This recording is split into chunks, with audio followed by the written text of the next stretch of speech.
Good morning, students. How are you today? Okay, I hope you are fine today. Today, we are going to learn about recount text.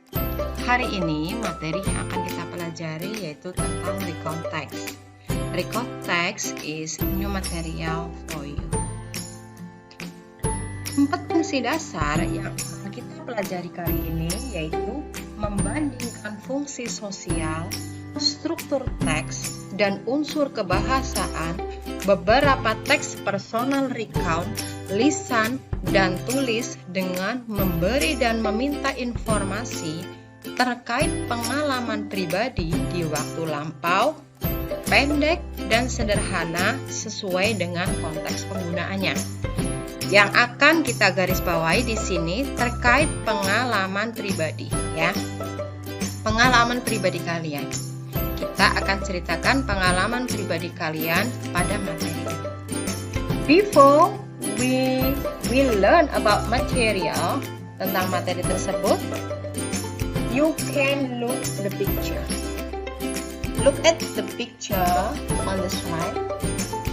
There are people visited Borobudur Temple. Ada beberapa orang di situ sedang mengunjungi Candi Borobudur ketika sedang liburan. Oke, answer my question. Jawablah pertanyaan berikut. What did you do last holiday? Apa yang kalian lakukan saat liburan yang lalu? Did you go somewhere? Apakah kalian pergi ke suatu tempat? Where did you go to spend your holiday? Kemana kalian pergi untuk menghabiskan liburan kalian? Whom did you spend your holiday with? Dengan siapa kalian menghabiskan liburan kalian? If you can answer this question, jika kalian bisa menjawab pertanyaan berikut nomor 1 sampai 4, berarti kalian bisa membuat sebuah text recount tentang your experience, tentang pengalaman kalian pada saat liburan. Nah, nanti jawaban kalian bisa kalian tuangkan pada sebuah text recount. Oke? What is recount text? Apa itu recount text?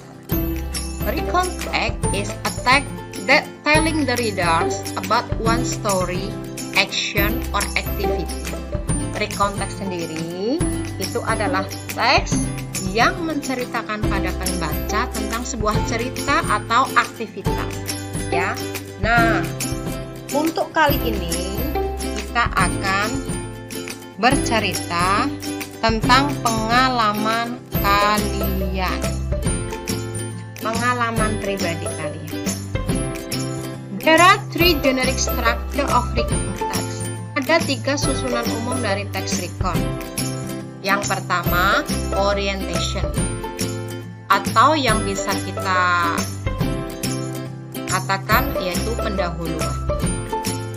It gives the readers the background information needed to understand the text, such as who was involved, where it happened, and when it happened. Pada bagian pendahuluan ini, penulis memberikan pembaca informasi yang dibutuhkan seperti siapa yang ada pada cerita tersebut, di mana cerita itu terjadi, dan kapan cerita itu terjadi. Pada intinya, orientation itu mengandung siapa, kapan, dan di mana. The second is event. Series of event ordered in a chronological sequence. Pada series of event ini, penulis menceritakan pengalamannya secara kronologis atau urut dari kejadian yang pertama sampai terakhir. And then the third is reorientation. Yang ketiga yaitu reorientation atau kita katakan penutup atau kesimpulan. A personal comment about the event or what happened in the end. Komentar penulis tentang pengalamannya bisa menyenangkan atau juga bisa tidak menyenangkan. itu biasanya tertulis pada reorientation. Next, ciri kebahasaan teks recount. Ada 3 ciri kebahasaan teks recount di sini. Yang pertama menggunakan past tense. Apa itu past tense? Past tense itu adalah tata bahasa yang digunakan untuk membuat kalimat atau mengungkapkan sesuatu yang sudah terjadi. Nah, di sini intinya past tense di situ menggunakan kata kerja bentuk lampau, ya. Lihat di situ, misalnya kata kerja bentuk dasar go atau bentuk pertamanya go, lalu karena lampau berubah menjadi went. Visit, dari kata kerja bentuk dasar visit karena lampau berubah menjadi visited. So, ya, perubahan dari kata dasar si menjadi so. Di situ ada 2 kata kerja bentuk lampau, regular dan irregular verb. Ada yang regular verb, kata kerja yang beraturan. Lihat di situ, dari visit tinggal ditambah d atau ed menjadi visited. Tapi yang tidak beraturan atau dalam bahasa Inggris disebut irregular verb itu berubah secara total.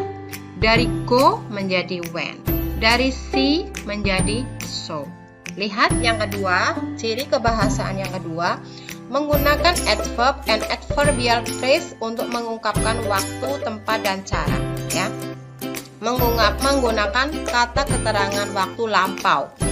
Contoh di situ, last holiday, last week. Yang menggunakan last itu pasti lampau. 2 days ago, on Sunday. Menggunakan ago itu juga lampau, atau menunjuk ke hari, on Sunday, atau menunjuk ke suatu waktu. Menggunakan conjunction dan time connection guna mengurutkan peristiwa atau kejadian. Conjunction, kata penghubung untuk mengurutkan peristiwa atau kejadian. Contoh di situ ada and, before, then, after that, dan, sebelumnya, then, lalu, after that, setelah itu. Example of recount. Sekarang kalian lihat contoh dari teks recount. Lihat di situ, kalian bisa baca teks recount tersebut. Pada teks recount tersebut diceritakan penulis dan keluarganya pergi ke Jakarta.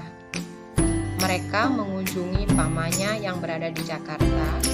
Lalu diceritakan di situ si penulis dan keluarganya mengunjungi beberapa tempat-tempat yang berada di Jakarta. Ada Monumen Nasional, ada Ancol Beach, ya. Nah, di situ akhir si penulis memberikan kesimpulan bahwa dia itu merasa enjoy, menikmati liburannya. Itu adalah contoh dari teks recount. Sekarang lihat struktur teks recount berdasarkan contoh teks recount tersebut, ya. Tadi kita lihat struktur teks recount ada 3, orientation, series of event, dan reorientation. Lihat di situ orientation, ya. Orientation di situ adalah mengandung siapa, kapan, dan di mana. Lihat di situ, siapa di situ? Oh, my friends and I. Di situ lihat di mana? Oh, ternyata went to Jakarta, ya. Si penulis dan keluarganya itu pergi ke Jakarta. Lalu series of event, urutan kejadiannya, ya, dimulai dari on Friday. Pada hari Jumat itu si penulis pergi ke National Museum and went up to the top, dan menuju ke puncak monumen, ya, menuju ke puncak monumen, ya, yang mempunyai simbol emas sebagai apa? Spirit of our nation, semangat nasionalisme.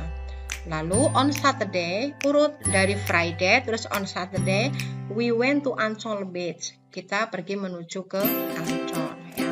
Itu urut series of event, urutan kejadian secara urut. Lalu selanjutnya reorientation atau penutup atau kesimpulan. Di situ diceritakan we really enjoyed our holiday. kita benar-benar menikmati liburan kita. Nah, di situ kesimpulannya si penulis menyatakan bahwa dia itu merasa enjoy. Lalu lihat di situ ciri kebahasaan dari teks record.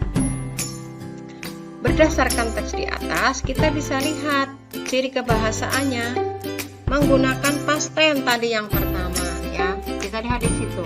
Ada kata when di situ yang berasal dari kata go, ada kata visit ya, visited berasal dari kata visit, ada have ya, berubah menjadi had, ada enjoyed yang berasal dari kata enjoy.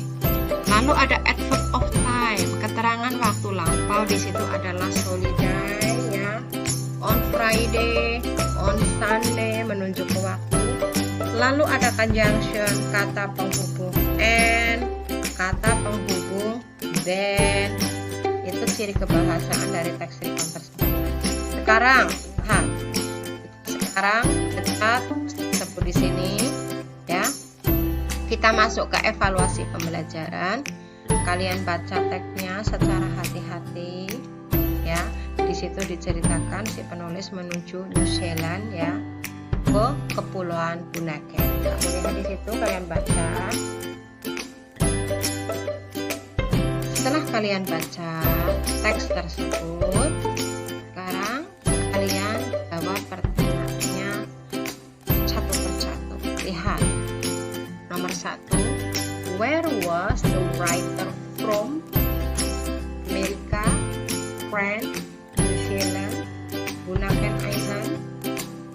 And then the second, with whom did the writer go to Bunaken Island? Dengan siapa si penulis pergi ke Kepulauan Bunaken? Di situ ada America the first, France the first, Bunaken Island the first, or New Zealand the first. But what did they do there? Apa yang mereka lakukan di sana? They took picture on tiny fish.